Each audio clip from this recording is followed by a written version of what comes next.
జై Sriram. 18th chapter 46th శ్లోకంలో శ్రీకృష్ణుడు ఏం చెప్తున్నాడు? నీ స్వాభావిక కర్మ ద్వారా నన్ను పూజించి పరమసిద్ధిని పొందురా బాబు అని ఇంత సింప్లిఫై చేసి చెప్తున్నాడు. అంటే నీ స్వాభావిక కర్మ అంటే ఏమిటి? నువ్వు బ్రాహ్మడిగా పుట్టి బ్రాహ్మడి గుణాలు ఉంటే బ్రాహ్మణత్వం చెయ్యి, పూజలు చేయి, చదువులు చెప్పు, జ్ఞానం స్ప్రెడ్ చేయి.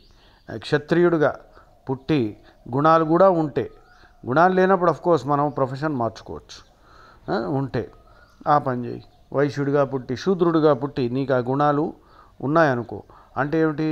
నువ్వు ఫిజికల్ వర్క్ చేయగలుగుతావు, శిల్పి కాగలుగుతావు. అన్ని స్కిల్డ్ లేబర్స్ శూద్రుల కింద వస్తాయన్నమాట. ఈ స్కిల్డ్ లేబర్ మిగిలిన వాళ్ళు చేయలేరు.